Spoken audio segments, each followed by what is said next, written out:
शुरू कर लेते हैं आज का हमारा पहला सवाल। मेटे फ्रेडरिक्सन ये दिसंबर 2022 में किस देश के प्रधानमंत्री के रूप में फिर से चुन ली गई हैं? आपको याद है इसी साल तो ये भारत के दौरे पर आई थी, 3-4 दिन के भारत के दौरे पर थी। पिछले साल भी ये प्राइम मिनिस्टर थी, लेकिन अभी फिर से ये मैंने भारत की कह दिया, डेनमार्क राइट आंसर होगा, माफ कीजिए। पिछले साल भी ये डेनमार्क की प्राइम मिनिस्टर थी और अभी फिर से ये डेनमार्क की प्राइम मिनिस्टर बन गई हैं।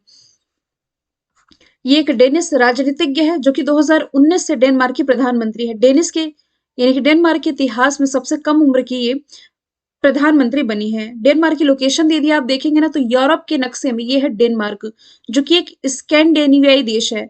अब मैंने आपको काफी बार बताया है स्कैंडिनेवियन कंट्री के बारे में। टोटल 5 कंट्री है जो कि स्कैंडिनेवियन कहलाती हैं। एक तो नॉर्वे हो गया, दूसरा स्वीडन, तीसरा फिनलैंड, ऊपर की 3 हो गई, चौथा ये हो गया डेनमार्क, और यही आइसलैंड है। देखिए आयरलैंड अलग है और ये आइसलैंड अटलांटिक ओशन में है। ये पांचों कंट्री मिलकर कहलाती है स्कैंडिनेवियन कंट्री। तो डेनमार्क की कैपिटल हो जाएगी कोपेनहेगन, करेंसी हो जाएगी डेनिश क्रोन। कुछ करंट के फैक्ट हम डिस्कस कर लेते हैं, जैसे कि अभी जो जलवायु परिवर्तन प्रदर्शन सूचकांक रिलीज किया गया ना, क्लाइमेट चेंज परफॉर्मेंस इंडेक्स, इसमें डेनमार्क टॉप पर है। इंडिया की रैंकिंग कितनी है? तो इंडिया की रैंकिंग इसमें 8वीं है। आपको याद होगा कि तमिलनाडु सरकार के द्वारा भारत में पहला ऊर्जा द्वीप बनाने जा रहा है, और भारत में जो पहला ऊर्जा द्वीप है डेनमार्क के सहयोग से ही बनाया जा रहा है, क्योंकि दुनिया में जो पहला ऊर्जा द्वीप है ये इसी डेनमार्क ने नॉर्थ सी में स्थापित कर दिया है। ठीक है। और ये पिछले साल 2021 की न्यूज थी कि दुनिया का सबसे ऊंचा रेत महल यानी कि सैंड कास्टल ये भी डेनमार्क में ही बनाया गया है। तो चलिए अदर ऑप्शन के बारे में हम डिस्कस कर लेते हैं। फिनलैंड की जो महिला प्राइम मिनिस्टर है इनका नाम क्या हो जाएगा? सना मारिन हो जाएगा। स्वीडन के प्राइम मिनिस्टर कौन है?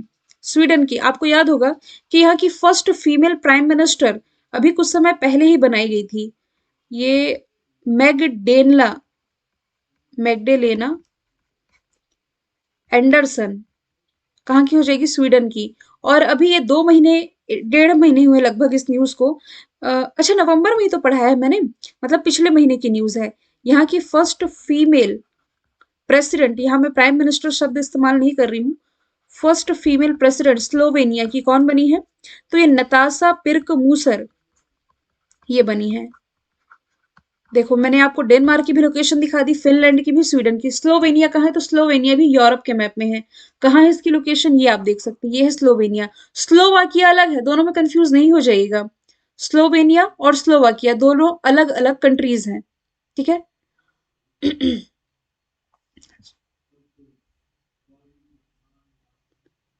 चलिए अगले प्रश्न की तरफ चलते हैं। किस देश ने ऐतिहासिक परमाणु संलयन पर नया परीक्षण किया है? और इसका परीक्षण अभी हाल ही में अमेरिका के द्वारा किया गया है। देखिए कभी भी अमेरिका का डिस्कशन आता है तो उस कंट्री को मैं मैप के थ्रू बताती हूँ, फिर उसके कुछ करंट के क्वेश्चन रिलेट करते हैं।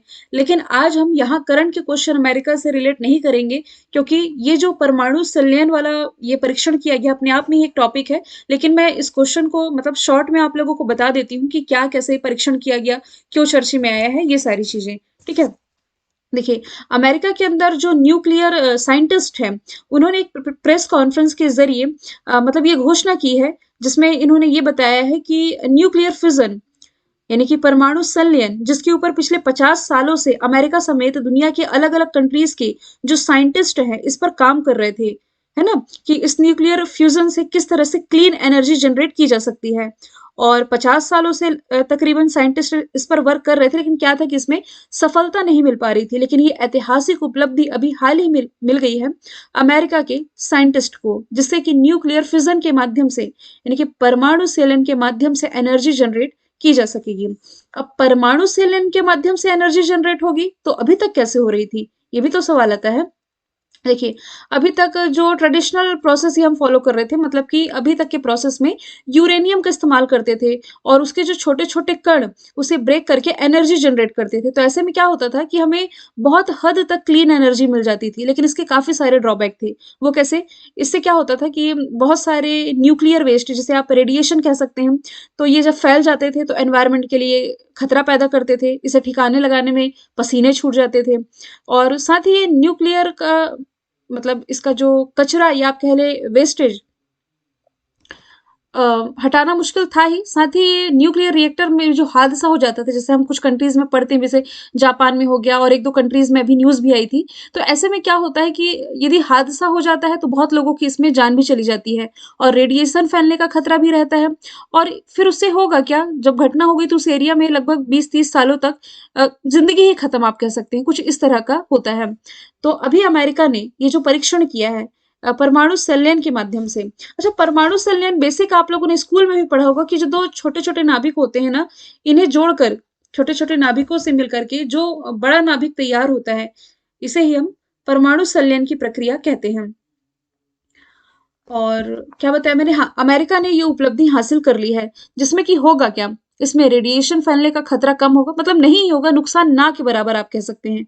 और इससे सबसे मेन फायदा ये होने वाला है कि इससे बिल्कुल शुद्ध ऊर्जा यानी कि कार्बन फ्री एनर्जी का उत्पादन किया जा सकेगा। जैसे कि सूर्य से हमें कार्बन फ्री एनर्जी मिलती है, सेम उसी तरह से क्लीन एनर्जी यदि हम कह लें, क्लीन एनर्जी इसका उत्पादन अब किया जा सकेगा इस उपलब्धि के माध्यम से, जो कि अमेरिका ने कर लिया है। वैज्ञानिकों के अनुसार यदि सब कुछ सही रहता है, तो जीवाश्म ऊर्जा जैसे गैस, पेट्रोल, डीजल, इन सभी में जो अमेरिका की डिपेंडेंसी है, ये भी कम हो सकेगी। ठीक है?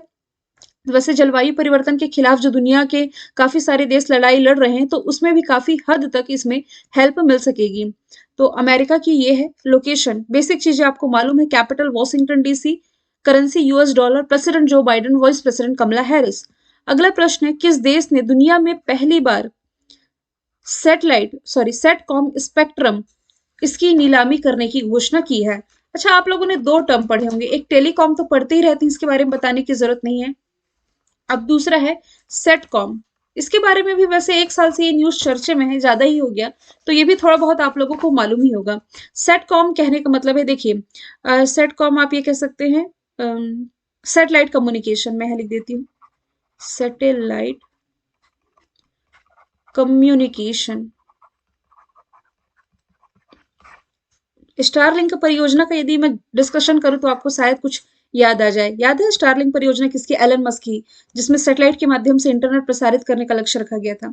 देखिए मैं बताती हूँ कि सेटकॉम क्या है, मतलब अभी तक जो भारत में लॉन्च नहीं हुआ है वही है सेटकॉम। कहने का मतलब है कि सैटेलाइट कम्युनिकेशन, जैसे कि स्टारलिंक, जैसे मैंने बताया कौन सी कंपनी है, ये अमेरिका के जो स्पेस एक्स के मालिक हैं, टेस्ला के भी मालिक हैं, नाम है एलन मस्क।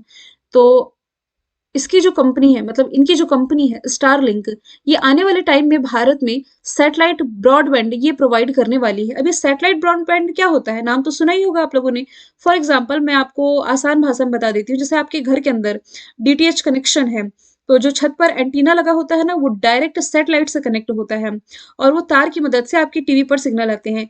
तभी तो जब बारिश होती है, मौसम खराब होता है, तब आप बोलते हैं ना सिग्नल नहीं आ रहा है, सिग्नल नहीं आ रहा है, टीवी नहीं चल रही, क्यों नहीं चलती भाई? तो सैटेलाइट में सिग्नल नहीं आता, क्योंकि सैटेलाइट से ही जो डायरेक्ट कनेक्शन होता है आपके एंटीना पर, जिसके माध्यम से फिर आपकी टीवी चलती है। सिमिलर यही टेक्नोलॉजी या यही मेथड का इस्तेमाल करके जो स्टारलिंक जैसी कंपनी है, ये आपको ब्रॉडबैंड सर्विस प्रोवाइड करने वाली है ना? और लेकिन आपको पता है कि भारत में जो डीटीएच सर्विस प्रोवाइडर है, उनको भी गवर्नमेंट की तरफ से स्पेक्ट्रम खरीदना पड़ता है, ठीक है? और सेम चीज़ अब सैटेलाइट इंटरनेट कंपनियों को भी करना होगा, मतलब कि स्पेक्ट्रम खरीदना होगा। फॉर एग्जांपल जैसे कि स्टारलिंक आप लोगों ने पढ़ा, वैसे ही भारत में जो जियो है, ये भी इंटरनेट मतलब ब्रॉडबैंड की सुविधा लाने जा रही है। फिर टाटा की टेलीसेट है, ये भारतीय कंपनी है। काफ़ी समय से ये न्यूज़ थी सैटेलाइट कम्युनिकेशन की, तो ये न्यूज़ आ रही थी, मतलब इन कंपनीज़ की ये निगाहें थी कि सरकार स्पेक्ट्रम देगी कैसे इन्हें? क्या किसी एडमिनिस्ट्रेटिव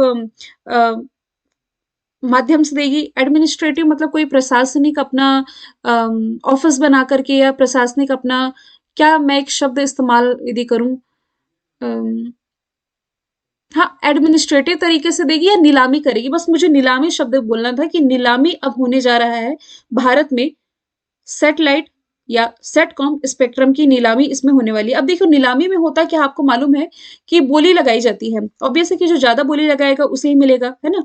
तो ऐसे में क्या है कि ये दुविधा आ जाती है कि आने वाले समय में जब महँगा बिकेगा तो हमें भी ये जो कनेक्शन है, ये महँगा मिलेगा। कंपनीज़ को ही जब नीलामी करने में महँगा पड़ रहा है, तो यूज़र को भी ये महँगा प्रोवाइड कराएगी। अब चीज़ें आगे निकल कर के आएँगी, कौन-सी कंपनी किस हद तक आगे जा रही है, किसे मिल रहा है, किसे नहीं मिल रहा है, सारी चीज़ें अभी तो इसकी घोषणा हो चुकी है, ठीक है? Telecom regulatory of authority of India, telecom regulatory authority of India के द्वारा। ठीक है, भारत ऐसा पहला देश बनने जा रहा है जो कि सैटेलाइट कम्युनिकेशन के लिए स्पेक्ट्रम की नीलामी करने जा रहा है। अगला प्रश्न है उधमपुर श्रीनगर। आज के सवाल मोस्टली ना टेक्नोलॉजी वाले ही आप पढ़ रहे हैं।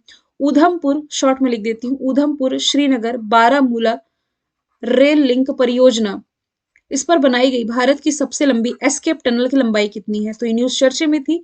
12.89 किलोमीटर लंबी ये जो भारत की सबसे लंबी स्केप टनल आप देख सकते हैं, ये पहाड़ काट करके अंदर ये सुरंग का निर्माण किया गया भारतीय रेलवे के द्वारा, जिसका उद्देश्य कश्मीर क्षेत्र को देश के बाकी हिस्सों से जोड़ना है। इसका उद्घाटन 15 दिसंबर को कर दिया गया था। इस परियोजना के मतलब कटरा बनिहाल खंड पर सुंबर और खारी स्टेशनों के बीच, लोकेशन से दिखाती तो ज्यादा पता चलता है, यहाँ स्टेशनों के नाम लिखे हैं।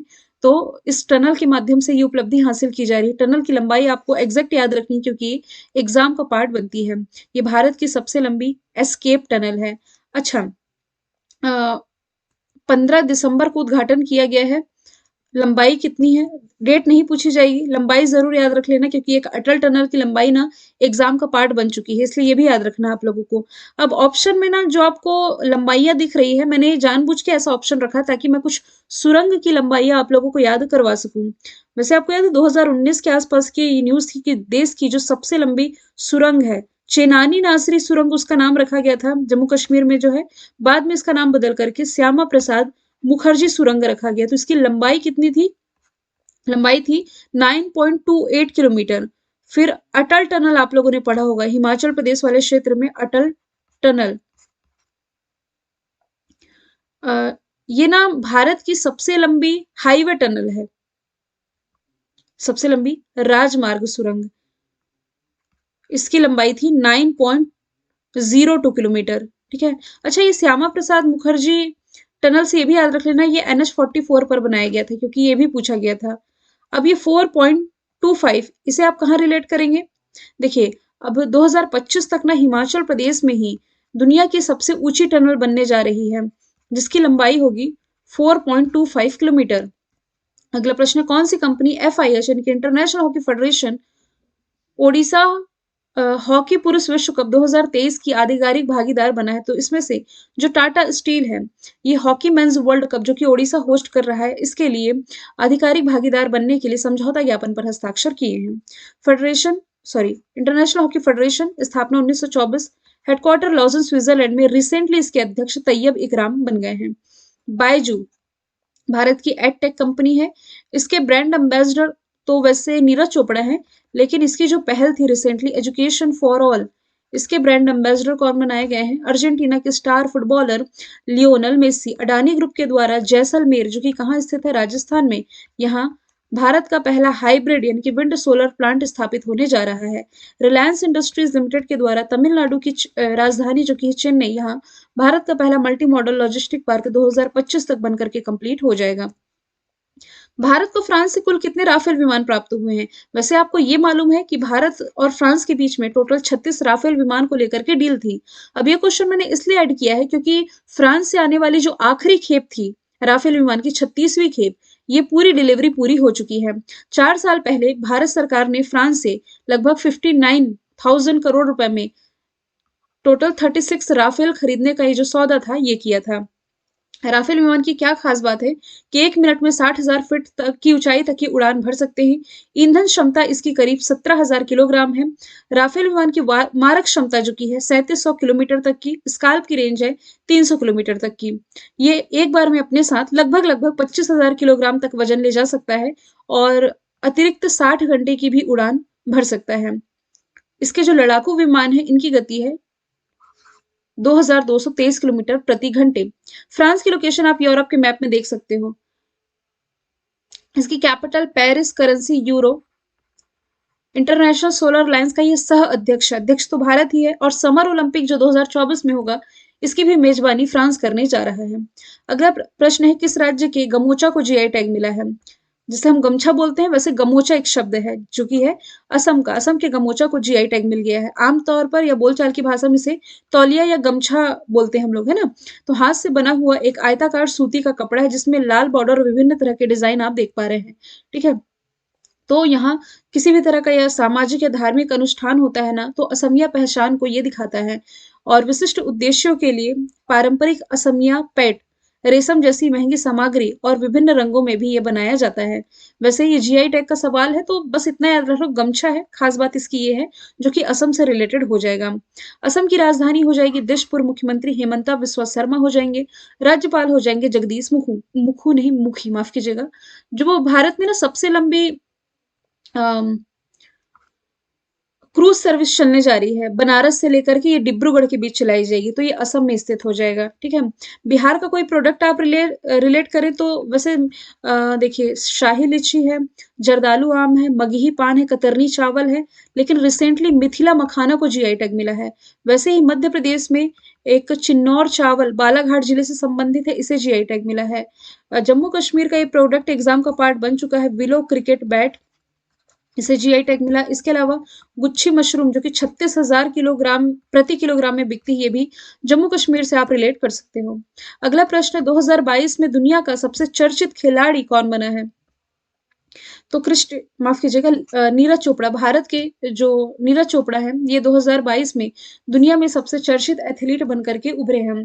और किससे रिलेटेड है? जेवलिन थ्रो से, भाला फेंक से रिलेटेड है। इन्होंने डायमंड लीग के फाइनल जीतने वाले भारत के पहले एथलीट बने थे। कॉमनवेल्थ गेम्स में तो उन्होंने पार्टिसिपेट नहीं किया था, लेकिन वर्ल्ड एथलेटिक्स जो अमेरिका में हुआ था, इसमें इन्होंने सिल्वर जीता था। और टोक्यो ओलंपिक जो कि 2021 में हुआ, 2022 सॉरी 20 का था, इसमें भारत को एकमात्र गोल्ड इन्होंने ही दिलाया था। क्रिस्टियानो रोनाल्डो, ये पुर्तगाल के स्टार फुटबॉलर हैं। 500 मिलियन फॉलोवर वाले, इंस्टाग्राम पर 500 मिलियन फॉलोवर वाले दुनिया के पहले व्यक्ति। अक्टूबर के लिए आईसीसी के द्वारा प्लेयर ऑफ द मंथ किसे चुना गया है? विराट कोहली को। और लियोनल मेसी, ये अर्जेंटीना के स्टार फुटबॉलर हैं। जस्ट मैंने बायजूस से इनका नाम रिलेट करके आपको बताया भी है। मैंने लास्ट का क्वेश्चन रिवीजन कर रखा है कि मोपन अंतरराष्ट्रीय हवाई अड्डे का उद्घाटन कहाँ किया गया? इसका उद्घाटन किया गया है गोवा में। गोवा की जो राजधानी पणजी, लगभग 35 किलोमीटर दूर इस अंतरराष्ट्रीय हवाई अड्डे का उद्घाटन किया गया है प्राइम मिनिस्टर नरेंद्र मोदी जी के द्वारा। रिवीजन वाला क्वेश्चन है, मैं पहले ही बता चुकी हूँ कि इस एयरपोर्ट का नाम जो कि है यहाँ के पूर्व मुख्यमंत्री मनोहर पर्रिकर के नाम पर रखा गया है। कर्नाटक की जो राजधानी है बैंगलोर, यहाँ इन्होंने प्राइम मिनिस्टर नरेंद्र मोदी ने केम्प घोड़ा प्रतिमा का अनावरण किया, जिसे स्टेच्यू ऑफ प्रॉस्पेरिटी यानी कि समृद्धि की प्रतिमा कहा जा रहा है। झारखंड में देवघर एयरपोर्ट का उद्घाटन प्राइम मिनिस्टर नरेंद्र मोदी ने किया। और महाराष्ट्र का जो नागपुर है, यहाँ से इन्होंने 6वीं वंदे भारत ट्रेन लॉन्च कर